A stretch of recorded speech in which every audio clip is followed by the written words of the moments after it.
السلام علیکم ورحمۃ اللہ۔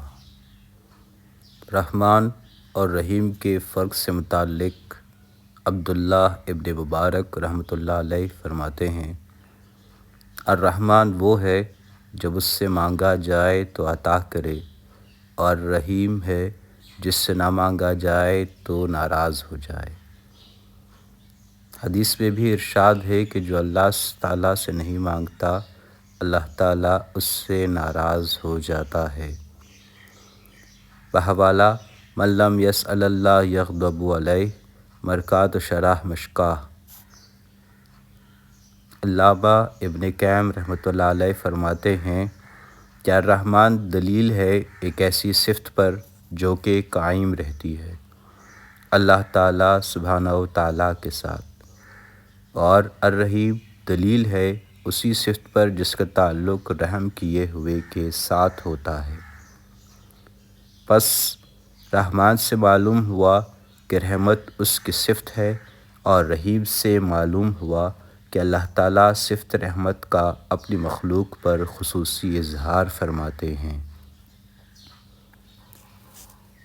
ابن عباس رضی اللہ عنہ اس کی مزید تشریح فرماتے ہیں کہ الرحمن العاطف علی البر والفاجر بالرزق لہم ودفع الآفات عنہم، الرحیم خاص علی المؤمنین بالمغفرہ وادخالہم بالجنہ۔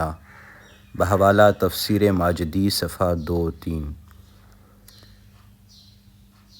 صفت الرحمن ہر نیک و بد پر عام ہے، شفقت میں، انہیں رزق دینے میں اور ان سے مصیبتوں کو دور کرنے میں، جبکہ صفت رحیم خاص ہے مومنوں کے ساتھ ان کی مغفرت کرنے میں اور انہیں جنت میں داخل کرنے میں۔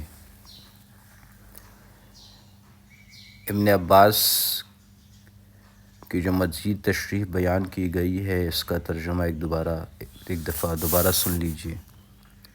صفت الرحمن ہر نیک و بد پر عام ہے، شفقت میں، انہیں رزق دینے میں اور ان سے مصیبتوں کو دور کرنے میں، جبکہ صفت رحیم خاص ہے مومنوں کے ساتھ ان کی مغفرت کرنے میں اور انہیں جنت میں داخل کرنے میں، جنت الفردوس میں اللہ کے کرم سے۔ علماء فرماتے ہیں کہ رحمان اللہ جل شانہ کی ذات کے ساتھ مخصوص ہے، کسی مخلوق کو رحمان کہنا جائز نہیں، کیونکہ اللہ تعالیٰ کے سوا کوئی بھی ایسا نہیں ہو سکتا جس کی رحمت عام ہو۔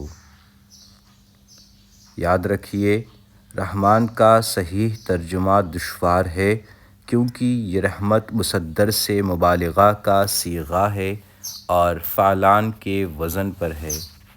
اس وزن پر کسی چیز کے وزن کی وہ زیادتی بیان کی جاتی ہے جس سے آگے زیادتی کا کوئی درجہ ہی نہ ہو۔ اس لیے اردو زبان کی تنگ دامنی کما حقا الرحمن کے معنی کی وسعت کو اپنے اندر نہیں سمو سکتی۔ بعض کم علم لوگ بسم اللہ الرحمن الرحیم کا ترجمہ کرتے ہیں کہ شروع اللہ کے نام سے جو بہت بڑا مہربان نہایت رحم والا ہے۔ یہاں رحمان کا معنی بہت بڑا مہربان کرنا تو ظلم عظیم ہے، البتہ سب سے بڑا مہربان کسی حد تک درست ہے، اور اس سے آگے اردو بے بس ہے، کیونکہ رحمان رحمت سے مبالغہ کا صیغہ ہے۔